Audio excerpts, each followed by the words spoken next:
cloth on this journey with me and have access to all those ladies and build this community. So we are building a vaster community on Facebook as well. And our meetups are now expanding around the country. We already have 6 groups in different states just to support women out there.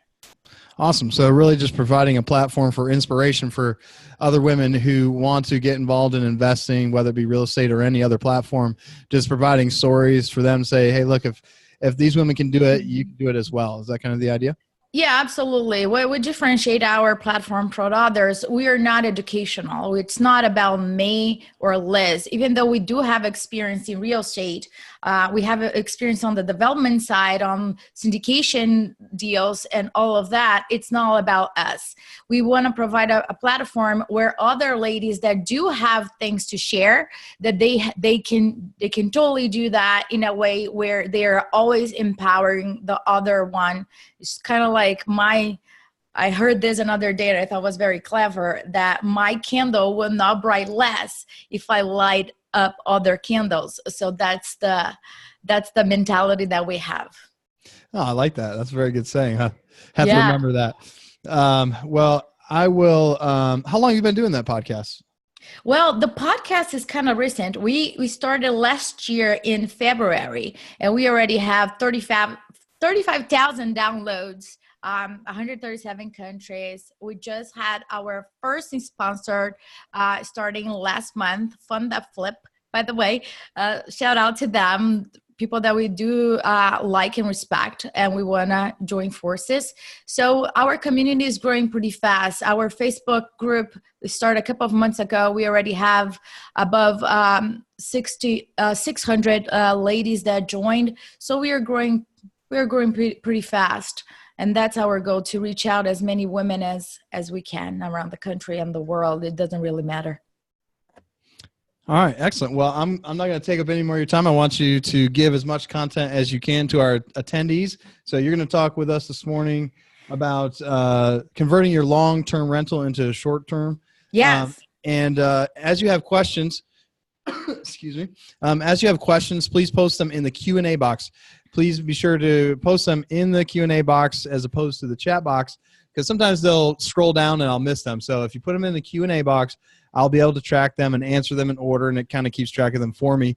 And we'll address those towards the end of the session. That way we don't cut into your content. So everybody post your questions as they come to your mind. Put them in the Q&A box. I can track them. And as we get close to the end of the session, we'll be sure and ask Andresa these questions. Yes.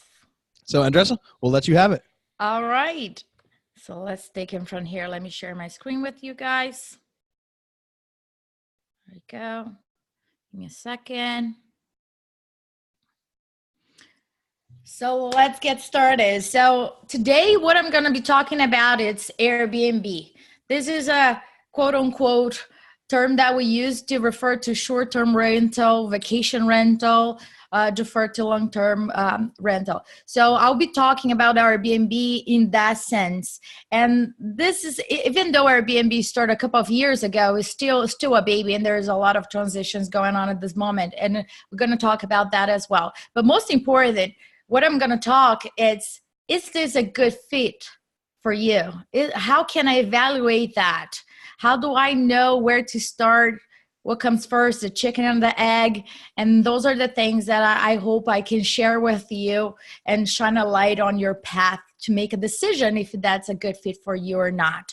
So before I do that, I want to talk about who I am, but before, who I'm not.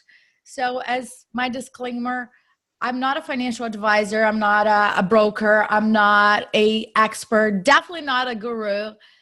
So all the experience that I'm going to be sharing with you here are my own experiences. They're not recommendations. They're not based on attorneys or legal advice. That's not my intention. My intention is just to share my own experience. And if that experience fit your goals and your values and what you're looking to do, you use them. If they're just not a good fit for you, just throw them out.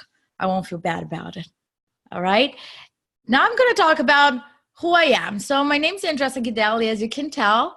I'm not from here. I'm actually from Brazil. And I was born and raised there. And I came to the US in 2008. See, my brain is just like after you give birth, your brain changes a little bit. 2008. And I started my master's degree here. But I always say that I started my entrepreneur life with a big no. So I came here for my education, and I got approved for my master's degree and everything. And when I went to the embassy to get my student visa, I got a big no. So I was like, wow, what's going on here? And the no was because the embassy was requesting that I pay my full tuition. I showed that I had funds, kind of proof of funds, to pay my full tuition. Of course, I didn't have all the $75,000 sitting on my bank account ready to be shown. However, my American host family, I knew that they did have. So that was the first time that I quote unquote use OPM, other people's money. Basically, they showed that they have the funds available, and if I did not pay the tuition, they will be responsible for paying it. That's how I got started. After my master's degree, I started doing door-to-door sales. And you can think about it back, being a salesperson was not my goal, was never my goal. However, I did not have sales experience at that time. And I was very aware that even though I was not going to be a salesperson, I needed to have that skills under my skin. So I chose doing door-to-doors. And as you can tell, I had many, many no's on my list. During that time was the most precious and valuable time of my career, because I learned the value of building rapport and having process in place. I knew that if I follow the process, if I knock on as many doors as possible, my goal was 60 doors per day. I will have tons of no's, but I will be closer to my yes. And one of the most meaningful things that I learned is the meaning of the word no. As many of you can read on the book Never Split the Difference by Chris Voss, he always says, no is not the end, it's just the beginning of a conversation. So that's how I really started. And one day I got to my manager's desk, and I said, hey, I want to take my group to the next level. Tell me about a book that can teach me sales in another level. He's like, no, I'm going to give you this book called Rich Dad Poor Dad that talks about entrepreneurship. And I changed my entire life after that, literally. 2 years later, my first property was purchased. So as you can tell, this was a full gut job, and this was our primary house at that time. We did a HELOC, pulled the equity out after doing the rehab, started rehabbing other properties, moved out later on, and this is still an Airbnb. So this started in 2012 when in Philadelphia, at that time, we did not have local regulations. So it was a completely different scenario. I'm going to talk about this a little bit later on, but in 2015, we got the regulations in place here, and that changed the whole game, but still made financial sense. So that's why we still have this property as a short-term rental. A little bit about what do I do and how do I bring that to short-term rental. I do flips. So basically everything is full gut. There's no cosmetic here. So I bring that when we do the conversion. It's very important, and I'm going to talk about it. What are the standards for Airbnb guests, what they're looking for? I also do new construction, and this is something that we're analyzing it in building new construction. How can we build multifamilies where we can have a hybrid model where there are short-term rentals and there are long-term rentals, and we can play and get the best of both worlds. And this is the short-term rental multifamily that I own and hold up to this moment. So as you can tell by the pictures, I couldn't save much. It was a full gut job, The bottom, this is a triplex. The bottom was a candy store, as you can see on your left. They left majority of the items inside, so we could find a lot of things from 1950s. And the next slide, this is the outside. There was a lot of stuff inside, and we had to do literally a full gut job. As you can see, the first floor had to be removed, and we dug down the basement to create more space and did redo the layout of the entire property. So this is the property right now, and we are doing a hybrid model where some of the units are long-term and some are short-term. We created a different scenario where we have a roof deck where guests are always looking for a great view and things that are very clean and not plain, but that don't have too much personality, your personality into it. The property for sure has to have their own personality into it, and that's something that I'm going to talk about. So this is what I'm going to cover today. Is short-term rental a fit for me? And how do I determine that? So I put like a couple of steps on how to go through that journey of analyzing that. So look at your personal goals, the legality of your city, town, or your state, property evaluation, know your numbers, optimization, management, and multifamily investments. Because sometimes we're looking at Airbnb way ahead. So majority of the questions that I get is, what type of sheets do I need to use on my Airbnb rentals? And before that, I was like, is your property suitable for Airbnb, first of all? Otherwise, don't even worry about that at this moment. There are evaluations that need to be done first in order for you to do not waste a lot of time. It's like evaluating any other property that you are owning it. I'm not going to look at what type of toilet I'm going to put on my apartment complexes if I don't know if that is even a deal. So the underwriting process is extremely important, as in any other deals that we do. So why Airbnb? And I want to spend some quick time over here because sometimes people say, oh, Airbnb, it's so much work. It takes a lot of work, and you don't know if you're going to get that the cash flow or not. So it's very important to understand that Airbnb, it's a sharing. We are now in a sharing economy, right? We look at Uber and so many other things, companies like Amazon and Airbnb and VRBO and so many other ones that we are sharing our car, our belongings, our house, our bikes, and everything else. So when you think about that, you got to look at where this economy is going and how can I be part of it. So look at your risk-taking level and then make a financial decision based only on strict numbers. And that's what I would say. However, some people say, well, what do I do in low seasons? And how do I know Airbnb is going to work on my town? Airbnb itself, in my opinion, it's not tied to a local nor national economy. And let me explain to you what I mean by that. In Philadelphia, for example, we have tons of people coming to the city to enjoy the Liberty Bell, to go to, the steps where Rocky did the movie. And they're not from here. They're from Germany. They're from France. They're from Greece. It has nothing to do with the local economy. Some of the people that are coming here are coming for treatments at our local hospitals. We have one CHOP, the Penn State Hospital, and other locations where people are coming strictly for that, not necessarily has to do with what's going on in Philadelphia or in the United States itself.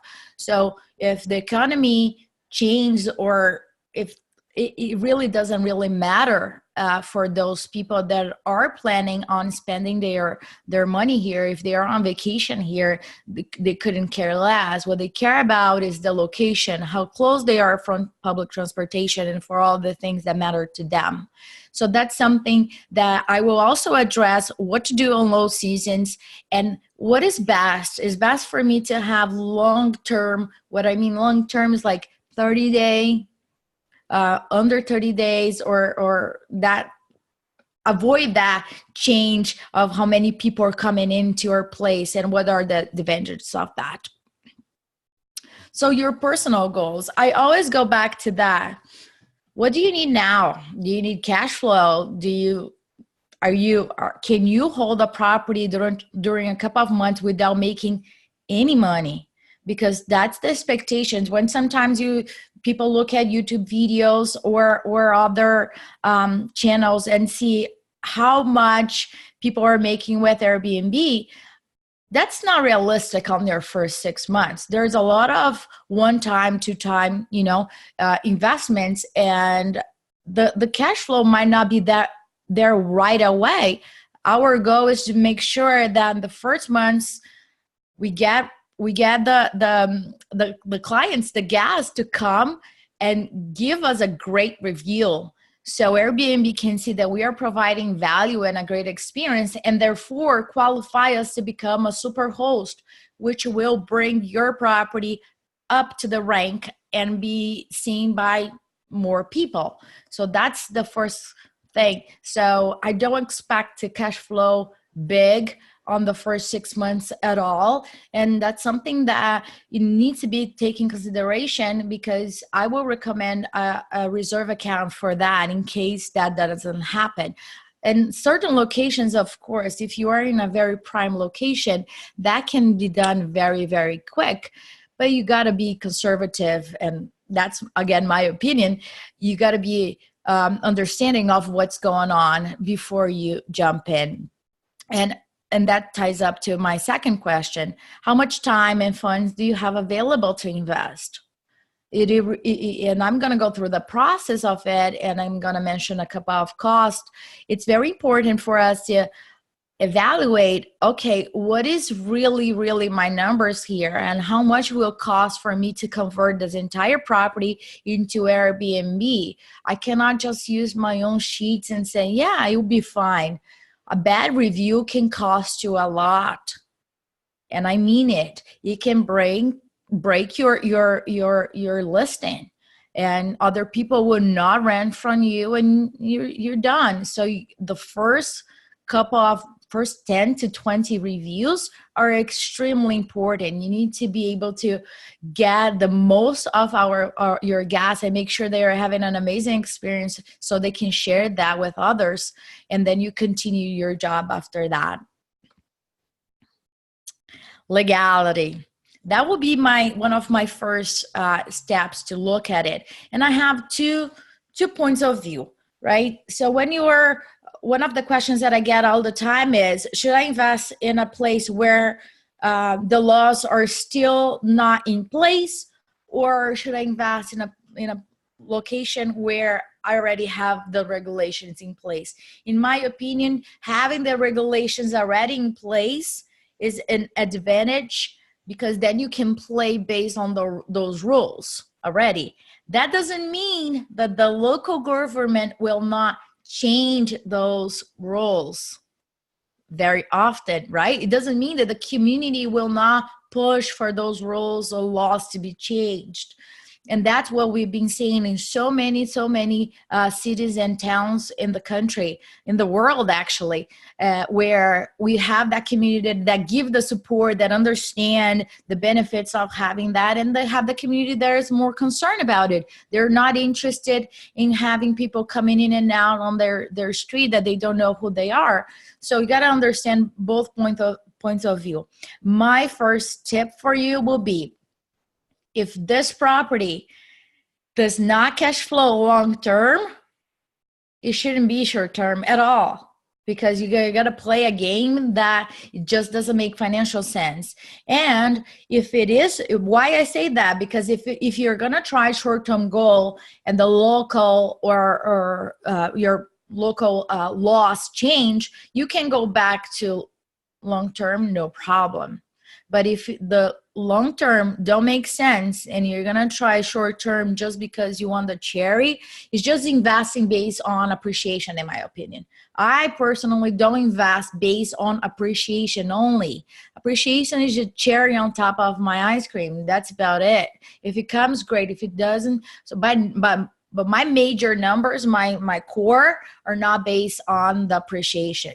So I'll be very concerned about areas where there's no regulation at all, or there's still things in motion. You can invest everywhere, basically, in the country, and you can get all this information very easily online. Airbnb has also like platforms where you can see their local laws, and then you can comply. That's my take on that. It's very important that you comply with it, and then you don't have problems with your neighbors, and you make sure that everybody is on the same page.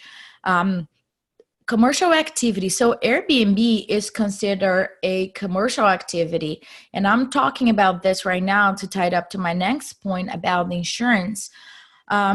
Majority of the insurance carriers are not familiar with short-term rental.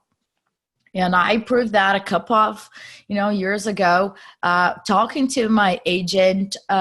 She thought she knew what she was talking about, but basically she did not. And they said, oh, Airbnb has $1 million coverage.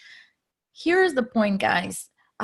When you're doing business with anybody else, you don't go based on their coverage, on their contract. I personally prefer have my attorney to review, my insurance company to review, because they have my best interest in place. So Airbnb has $1 million coverage. VRBO have their $1 million coverage is to protect them. To protect them. There are loopholes in there that I just don't want to take a chance. So far, so good. Never had any problem or never had to do any claim. However, I want to make sure I am protected. A majority of the insurance policies do not allow commercial activity. And you can check on your own or request your agent to look that. What does that mean? It means that if something happened, if your guest, damaged the property or gets it injured or something under the commercial activity, this would not be covered. And there's tons of claims going on right now, because they will say that the agents will say that they were not informed that a commercial activity was in place, and that therefore they cannot cover the claim. So it's important to make sure that you look into insurance companies that do cover that, and that might increase a little bit your monthly payment, but you want to make sure you are totally covered in terms of that. And some of the one quick tip is some of the carriers will insure only when you are being rented. You want to make sure that your policy covers both when your property is being rented and when your property is being vacant. You got to be covered on both sides. Otherwise, you are just, being liable in certain areas. I do have an extra contract that all my guests needs to sign before they check in.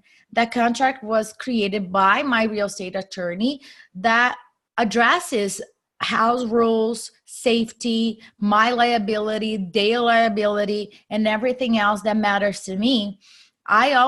Sometimes I have clients and guests that says, oh, I never heard of this. It's like, understandable. I run my Airbnb properties as a business. It's not a hobby to me. And I am sure that if there's somebody that is really, really worried about signing that, probably it's not a good fit for both of us. So I am okay if people walk away just because they don't want to sign the contract and commit to my rules and you know, agree to what I am proposing there. So it's very strict. And that is one of my criterias. And therefore, I get less problems, in my opinion, because they already know that I'm not playing if there's something wrong with the property, number of guests that they come in, parties and all of that. Is very clear on that contract that there will be a termination and they need to vacate the property. Since 2012, when we started, I only had one incident where somebody brought more people to the house. I was passing by and I was like, let me introduce myself to them. Sometimes I get a chance to do that. And I think it's just a welcome, you know, opportunity for me to create that relationship. And there were more people at the property. So, which is not okay. Everybody needs to sign the contract. And I don't allow certain beyond the number that my property can handle. Therefore, they had to leave and vacate the property because it's considered trespassing. And there's no gray area. It's black and white. You want to make sure your neighbors know that you have their back, and there's not going to be, that's not a party house. There's nothing, you know, for them to be concerned. So they know that I screen my guests very, very much, and everybody is on the same page regarding that. Property evaluation. So before we talk about cash flow and all that good stuff, I always ask people, let's talk about your property itself. So what do I mean by that? Where is it located? How close to from public transportation and major attractions, groceries, pharmacy, hospital? And I do understand that there are certain properties for Airbnb that might be located Napa Valley in the middle of a beautiful winery, you know. So there's very specific reasons why people are gonna go there. But if you're in the middle of major city like Philadelphia, you want to make sure that your property is really, really located in an area where people can walk safely and their access to public transportation. And if they're coming by car, that you give them parking instructions or where they can park. That's very important. I always say that there's a big difference between tenants and guests. Airbnb guests are not your tenants. We are on a hospitality business, and they want to be treated so well. So I always have a no excuse mentality when treating them. It's very important that you understand what are their needs. So in a multifamily, for example, what I would recommend is that the Airbnb units are located on the first floor instead of second and third, because if you have families coming over or somebody with elderly coming over too, they have a problem with the stairs. Unless you have elevators on your multifamily, those will be things that will be extremely helpful if the Airbnb properties are located on the first floor of your multifamily. It's just convenient to all of them. All right, property evaluation. So as you can see on the right side of your screen, those are numbers that you can find easily on Airbnb and AirDNA. You can also find those numbers there. So when we're evaluating a multifamily or any other type of properties, we are always looking what's going on in that area. And there's no difference with Airbnb. The first thing that I'm looking at is what is going on in the area. Are there other Airbnb locations or not. If there's none, something is up. Maybe there's no demand at all, or the regulations don't allow that to happen.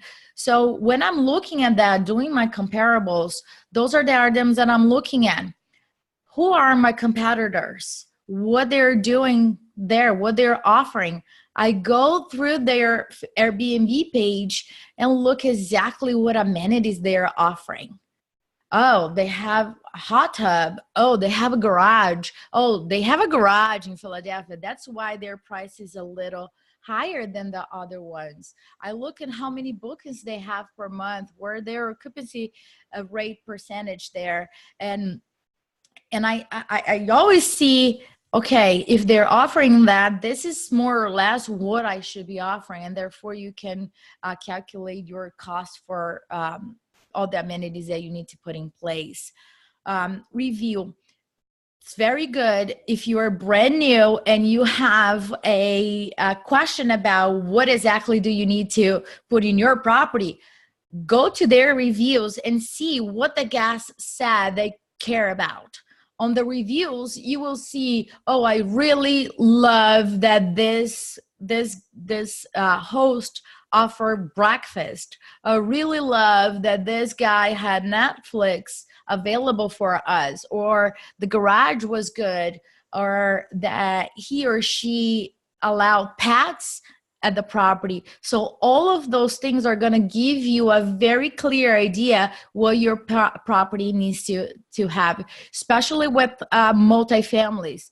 See what's going on around. You might be a pioneer in your area because Airbnb within multifamily is still brand new to a lot of people. There is a lot of testing going on and pilots going on, because if you convert your entire multifamily property into an Airbnb, you quote unquote become a hotel, and there's other laws involved. So the regulations are changing, and the developers are always testing hybrid plans to see what fits best. And I'm going to be talking very specifically about it very shortly. So know your numbers. So as this is an example of a multifamily, one of the ones that we converted one of the properties. Excuse me. So this one, the floors look great, everything looked great, the kitchen looked very bad, so we had to change that entirely. So when you're looking at a short-term rental, your long-term rental to convert to a short-term rental, you got to look at what are the items that you have that needs to be either torn down, updated, or really you don't need to do anything. So basically what they're looking to, the guests are expecting, is to come to a place where they can feel extremely comfortable. If they have a small gathering with their family members that are coming to, they want to have the ability to cook a meal, to have dinner or lunch, and really like gather and connect with each other. So you got to provide from couch to, wine opener, wine glasses. Every single thing needs to be there. You basically need to furnish your entire property and always have double of everything. What do I mean by that? Your sheets, for example, to make sure your cleaning company or your cleaning lady or guy comes and does a great job changing things around. We always have multiple of everything, because if you have a family, they have kids, accents might happen, and they need to change everything else. So it's always good to have double of everything, and that is your initial cost. It's a little bit higher. I always say that I invest in pillow covers and mattress covers because those cost less than replacing those items. And my guests are sure that everything is going to be washed after. So think like a hotel owner. They have multiple of everything, and everything needs to be extremely clean and perfect, quote unquote, perfect as much as possible for the guest when he or she arrived. So on this property here, it's pretty bland and vanilla, and then you create an experience where you have specific colors. Of course, the TV, it's there.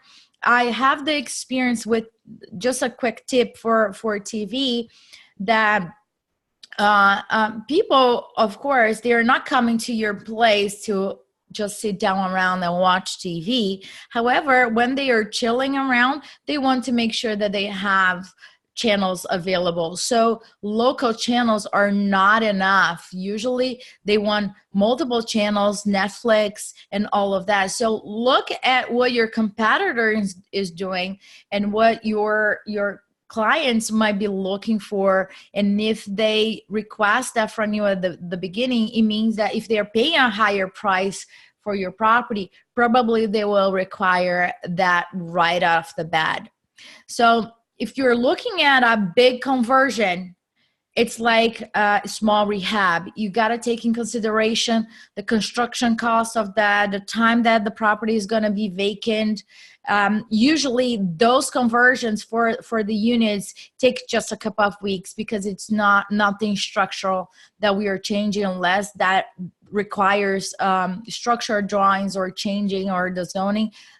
Unless that's the case, you just can turn around a property pretty quick if you have all your guys ready to go and all your finishes ready and picked. So the more organized you are with what you want, fast and fast things can go.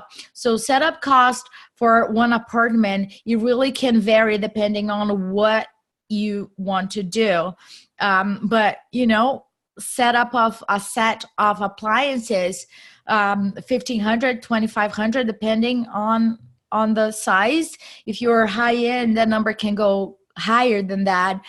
If you are changing the floor, I highly recommend that you use LVP, the vinyls that are a little thicker than the regular ones, and they are waterproof, because that allows me to either have pads there and suitable for kids, and it's easier for people to clean, and it's basically impossible to get damaged or scratched or anything else. And with the pad fee, it's just an extra income that I have every time that somebody comes. In Philadelphia, we are in a pet-friendly environment. So I'm always looking, because people want to go to the places with their pets. And same thing with families. If you're hosting for families, make sure you have a high chair, you have a bathtub and items to take care of the kid. This attracts families so much. And it's unbelievable. They take very, very good care of your property, and they recommend other families to come because of that. They want to be together. And if you offer all those extra amenities, you're on top of their list for next time. So what do I mean by that? It's all that I need in order to furnish a property. So let's talk about cost. How much does it cost? It really depends on what's going on around.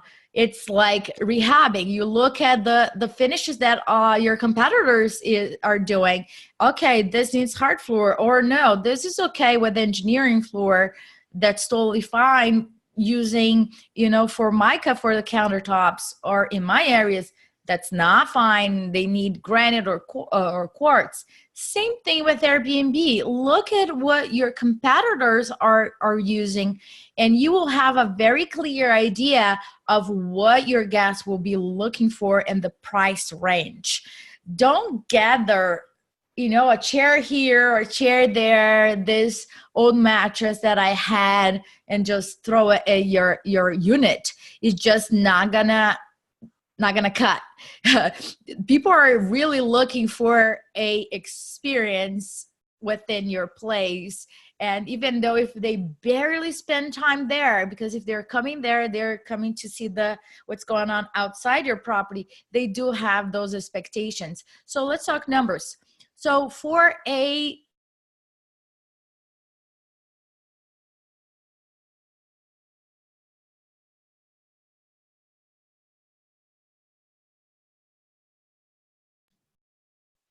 All right, looks like we lost the video feed there for a little bit, but Andresa, can you hear me? We can still see your screen, but not able to see or hear you.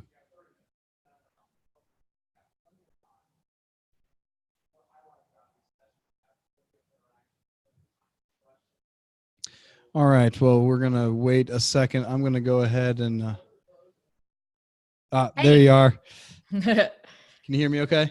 Yes, I can. Okay, excellent. We just lost you there for a little bit. Your screen froze, but I'll let you go ahead and share your screen back and go ahead and Do you remember what was the last thing or no? You were about to get into know your numbers. You're okay, cool. Go over numbers. Yep. Perfect.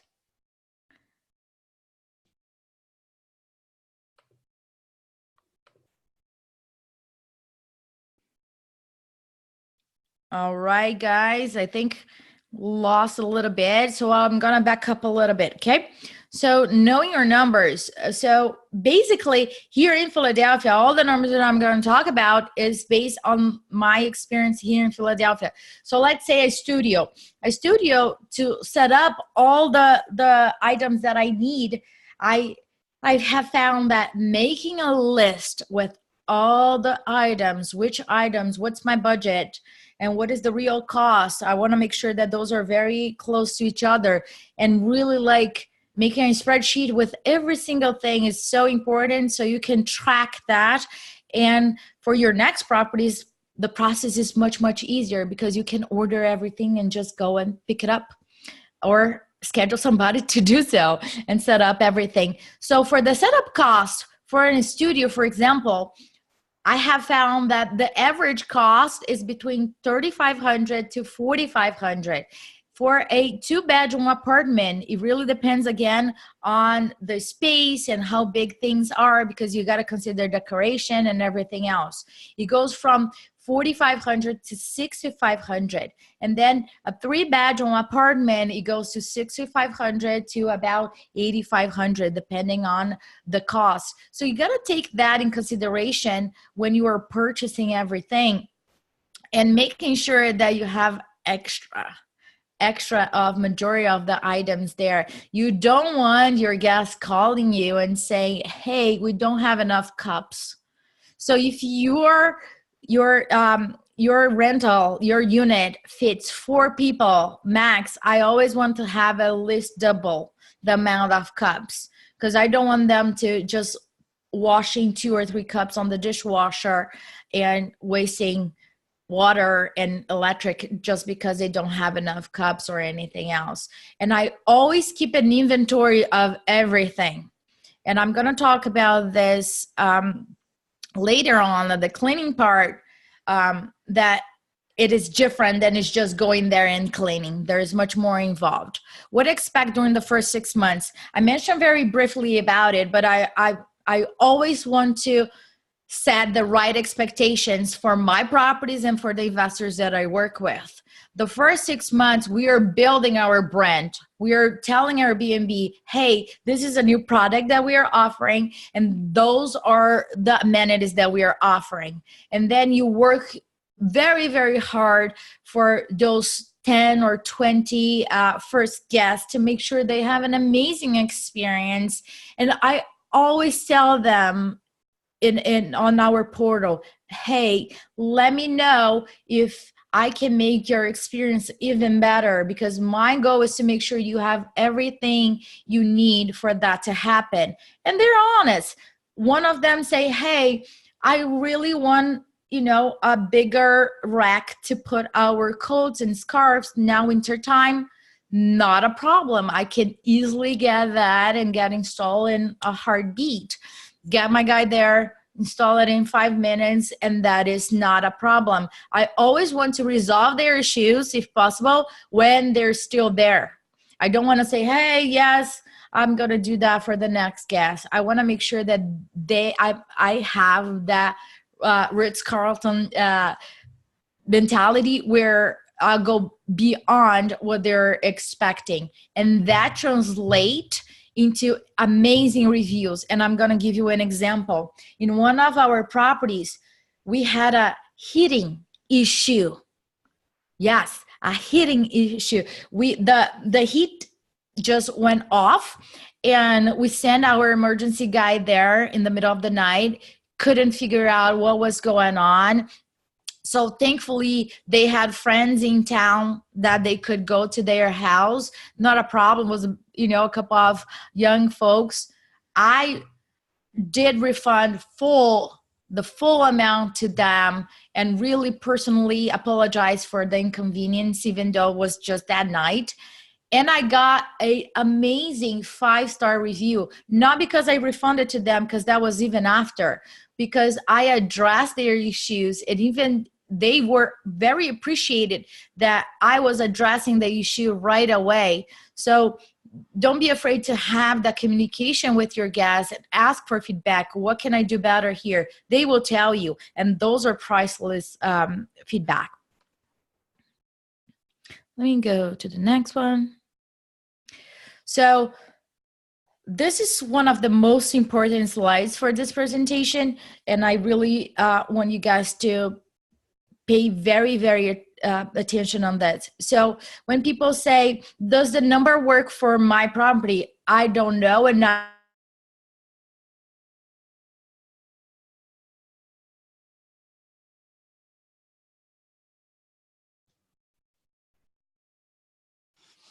All right, looks like we lost a little bit of video feed.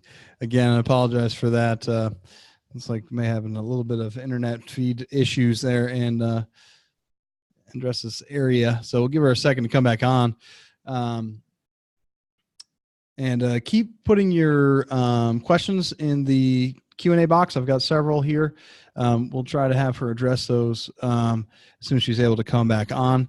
In the meantime, make sure you check out the mfinforum.com. And here she comes back. All right, we got you back again.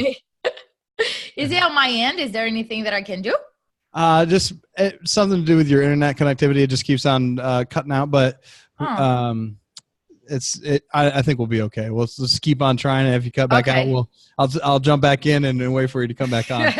Sounds good. So you'd finished with the numbers, and now you're getting into your next segment. And we just so you know too, I've got 1, 2, 3, 4, 5, 6 questions right now. Okay. To answer, but we've got plenty of time left because we're going till 12:15. So just to give you a time check there. Sounds good. All right, I'll let you. Perfect. Thank you, Brandon. All right, guys. Fingers crossed we can get to this slide here. So this is one of the most important slides that I have for this presentation, and I want you guys to pay very good attention to it. One of the questions that I always get is, does short-term rental work for my property? I would not be able to tell you unless you give me all this information. And it's very important that you get to understand that even though we might have the same property, 2 bedrooms or 1.5 bath, or the same apartment complex, and the unit, it is, 3 bedrooms or 1 bedroom, doesn't really matter. Your PI will be different than mine just because the numbers are completely different. The locations are different. So as you guys might know, PITI, principal, interest, tax, and insurance, that number needs to be clear. Even sometimes if you have tax abatements, you need to take that in consideration as well. And your taxes, if those were going to go up, if you have a new assessment on your property, you need to understand that the price is going to go up. You need to make a decision if you're going to self-manage or if you're going to hire a third-party company to manage that for you, and take that in consideration. Third-party company, I'm not talking about property management company, guys. I'm talking about Airbnb or short-term rental, specifically companies that do that type of job. It's very important to distinguish both of them. It's not the same animal, and it requires different types of skills. So that management cost, what I have seen so far, based on my experience, is that it really varies between 20 to 35% of the rent that comes in. Utilities and cable. When you are considering renting one of the units of your multifamily, you got to understand that the tenant no longer is paying for that. So you need to add that to your numbers. Utilities, electric, gas, and water. Some states have like free water, right? But some don't. Take that in consideration, and also cable. Make sure that you have high-speed internet, especially if you are in locations where business people are coming in and out. You want to make sure that they have very high-speed internet. Cleaning, one of my favorite topics. The cleaning for Airbnb is different than just sending somebody there to clean a property. Cleaning for Airbnb goes beyond, because that person needs to change all the sheets, wash all the sheets, make sure everything is folded properly, make sure there's no hair anywhere, check if there is coffee enough, if there is toilet paper, paper towel, if they have the supplies, if the guests have the supplies enough for them to stay comfortable. I always provide shampoo, soap, and all of those items as well. And for cooking, you have the basic stuff: oil, salt and pepper, and a couple of seasonings. The more that you offer those amenities to your clients, best it is. The cleaning lady or guy is responsible to check if we have enough inventory, and also check if there's anything damaged, everything is working properly, because if it is not, I am communicated and I request a security deposit to be held until that issue is resolved. The goal here is to avoid that all the time. So make sure that your guests know and have very clear expectations about how you want your property to be treated. Maintenance. Always make sure that, again, the heating issue that I had, sometimes it's just unforeseen, sometimes it is not, even though we have people coming in, our maintenance crew to coming in to check everything. Things might happen, but you're yearly, changing the filters for the central air. It's very important, so that those things are always scheduled, and the crew needs to know when that needs to happen. One more important thing about cleaning is that I always schedule the cleaning crew to go in right after the checkout, either same day or first thing next day in the morning, because I want to make sure my property is ready to be rented at all times. I don't wait until, okay, I have 1 week in between and I'll send the crew a little bit later. You never know when you're going to have an instant book. It might happen tonight, it might happen tomorrow, it might happen right now. So you want to make sure that all your properties are ready to go at all times. So the goal here on this slide is to understand how many days do I need to rent my property in order for me to cover my cost. So you put together your PITI, your management costs, utilities, your cleaning, your maintenance, and then you have a number. And then you're gonna look at your comparables as you did before and say, okay, they're renting the same apartment unit for $150 per day. Cool. How many days do I need to consider that number? How many days do I need to rent my property in order for me to break even? My numbers, I like to be between 12 to 15 days. That is my break even. If I need to rent my property 25 days a month in order for me to just break even, that is a little risky in my opinion. So I like to be at that point, and that makes sense for me. Everything else is just cherry on top of the cake. Next one. Let's see. Automatization. It got cut a little bit, but it's all good.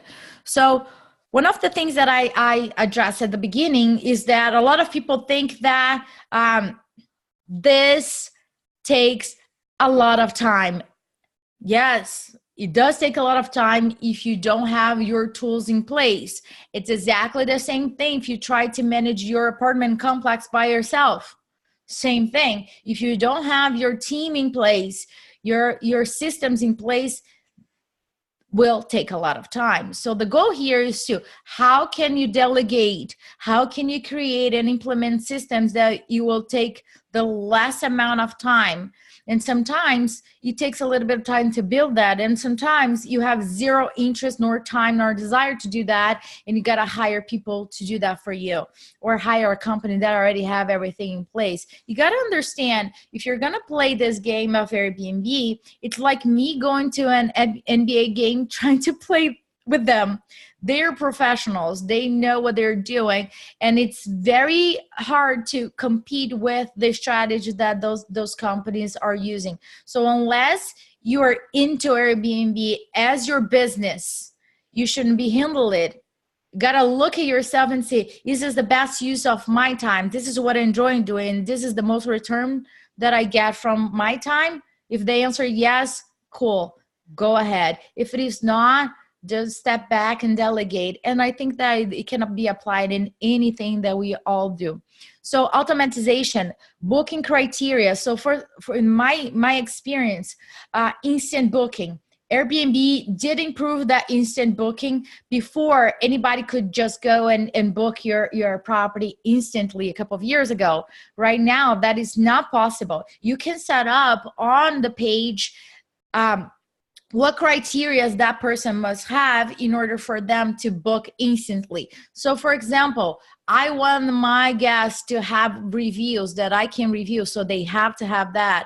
And I always set up a couple of questions, so when they try to book instantly, they must answer all those questions. I want to know if they already had experience with Airbnb.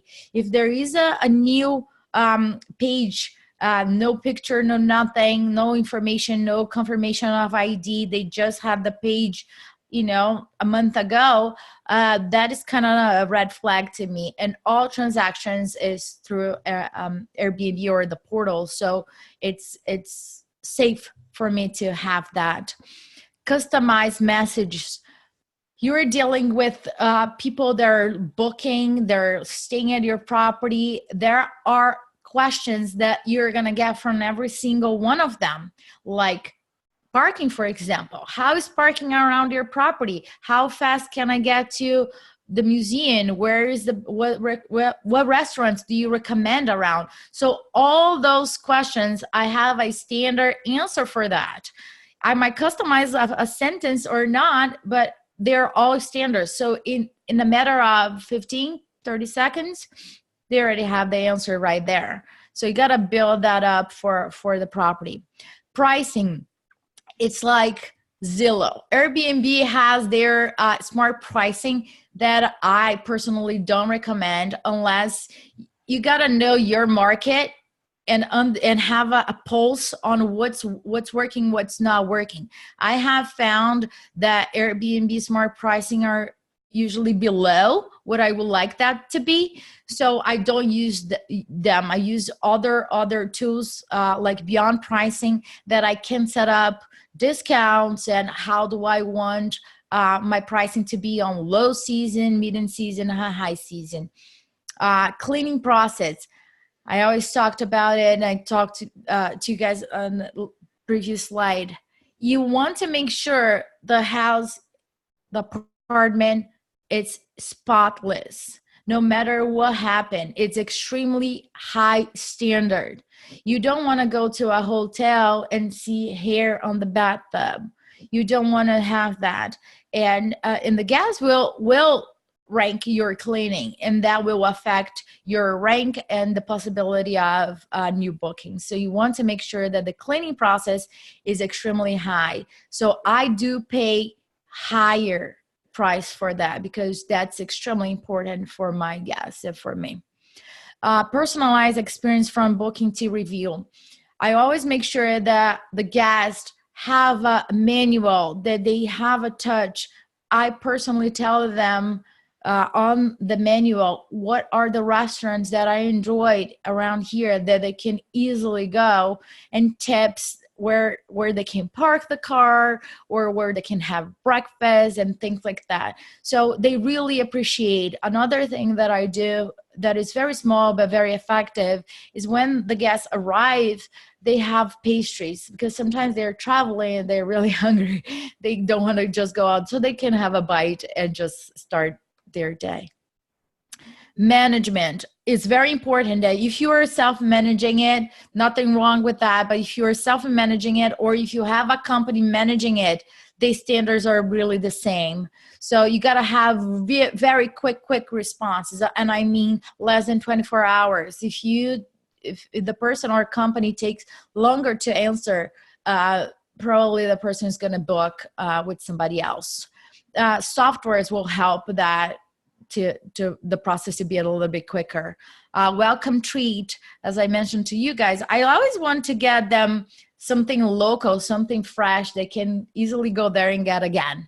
So I don't buy anything industrialized or, that they can't find anywhere.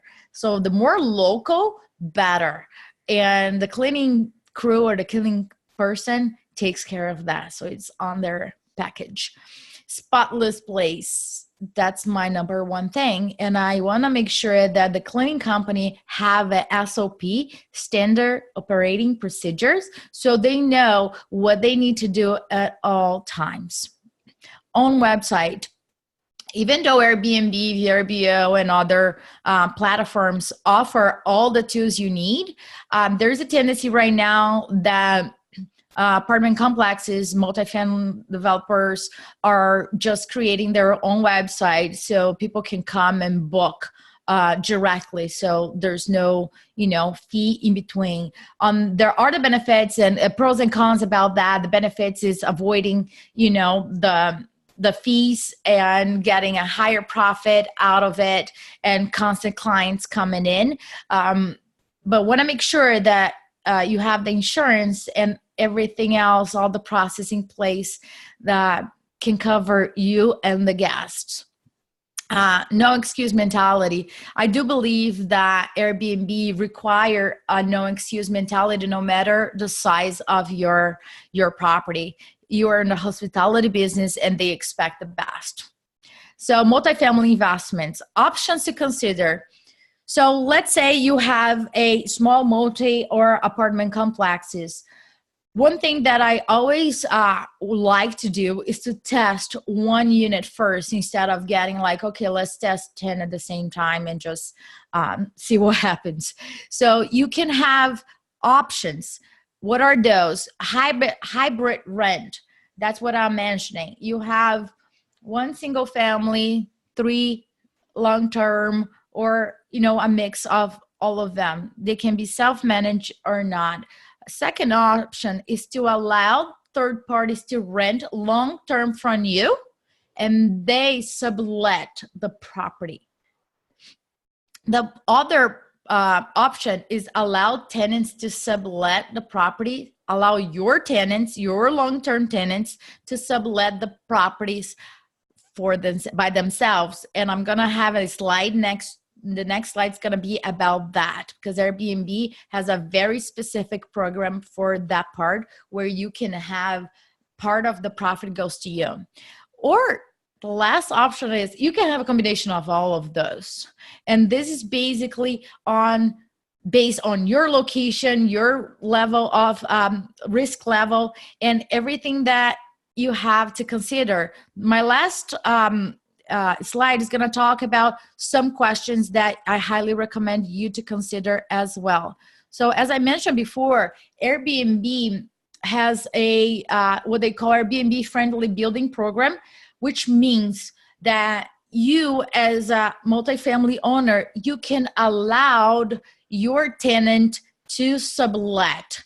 And therefore, they get, of course, a profit out of it, but you get a portion out of it as well. But what's cool about this program is Airbnb put together a kit on how to implement those things, how to talk to the other tenants about it.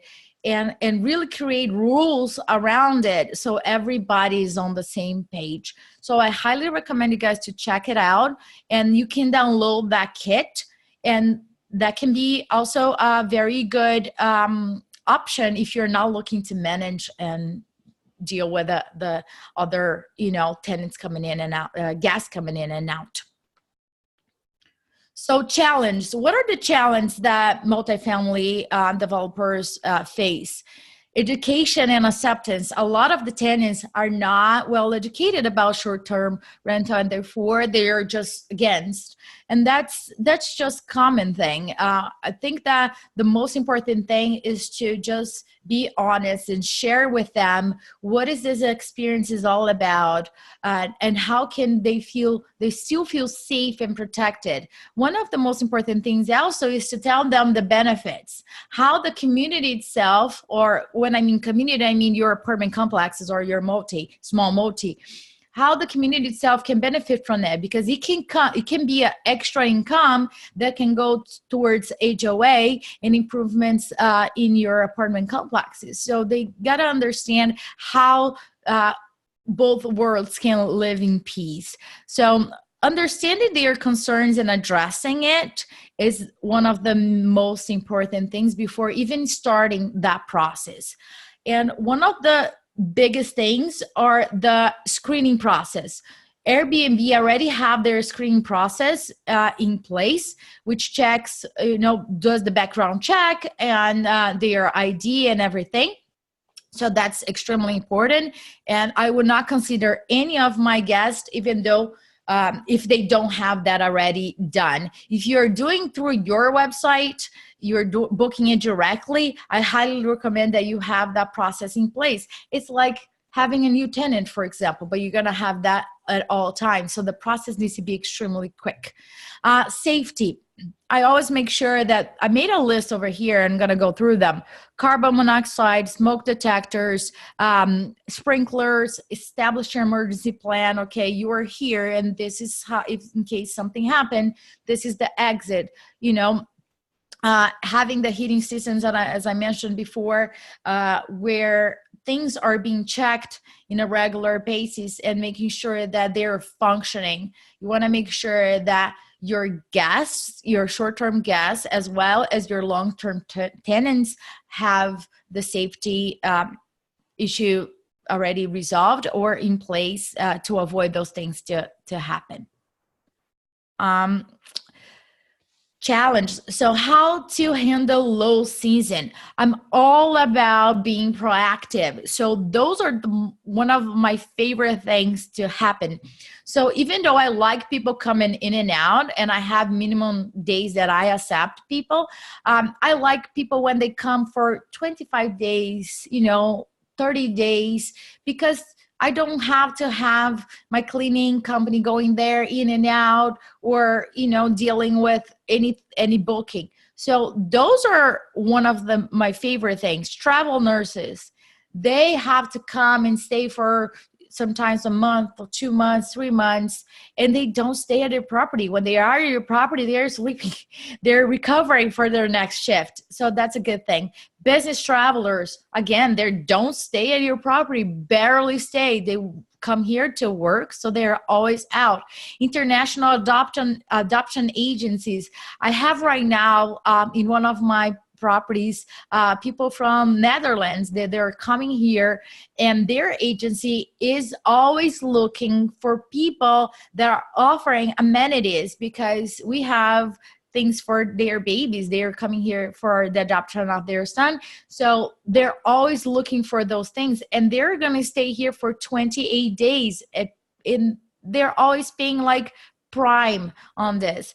And the communication, if they have everything that they need, is just an easy process, quote unquote, an easy communication with them. The next thing is insurance companies. I had this happen several times. Sometimes there is a flooding on somebody's house, a fire or something, and the insurance company needs to place the family in another location. And hotels here in Philadelphia are extremely expensive. So those agencies, they are always looking for a month or 2 months of rent. And they pay extremely high price to get their family in a very good place with the amenities that they need. Questions to consider, because I want to have time to answer your questions. So consider those questions. If there are multiple investors investing on your apartment complex, how the profit for short-term rental will be handled. That's something that you guys always need to discuss. There's no secret and there's no recipe for it. It's what if it's your goals and your investors' goals. What happens if a guest refuses to relocate and becomes a holdover tenant? It's very important that you have that in place as well. Your real estate attorney has to put that on the agreement. And that's why I have my standard rental agreement signed before they check in. Will the tenant sign a lease agreement? That's your option or not. Some people don't want to do that. I am okay with that. So they can find another place. But if you are looking to just do it without a lease, you need to understand the consequences of that too. Will the tenant be responsible for community guidelines? Independently if it's a guest staying 2 days or a tenant that has a 1-year lease, to me, everybody needs to respect and follow the community rules. What happens when a multifamily property becomes essentially a hotel? That is a question mark, and I cannot answer that for every single state. So I highly recommend, if you're looking to do a multifamily, but everything a short term, consult with your local real estate attorney and make sure that you understand the liabilities and the rules that involved. What's next for Airbnb? Legislation. Things are changing very, very quick. Airbnb booking process. Now Airbnb, you not necessarily need to have your picture shown before you book. After you book, you can request that. This is just to avoid any type of racism or anything like that. And having your own website. Majority of the companies are having their own website so people can book directly. And that's it. Those are my information. The Real Estate Investor, the podcast. You can find us on Instagram, Facebook, on our website, therealestateinvestor.com, and my real estate short-term company, Monarch Short-Term Rental Long-Term Relationships, where I help other investors to convert and manage their short-term rental properties. And that's about it. Shoot me an email or give me a call, and I'll be more than happy to answer any of your questions. Well, thank you so much. That was, wow, you really prepared a lot of content there, and great advice, especially on the insurance side of things. My background is insurance adjusting, so I'm the one that looks at the damages once the fire has occurred. Yes. You are correct about the commercial property. It's not covered. So make sure you're getting the correct coverage on that. Very good information. Cool. We don't have time to go through some of the questions because we're right at our end. Okay. But if anybody does have questions, I'm going to direct them to the forum. That's mfinforum.com. Make sure you go there and ask any questions that you have. But Andresa, thank you so much for your time. Thank you, guys. Thank you. It was a pleasure. All right. Have a great day. You too. Bye. Bye.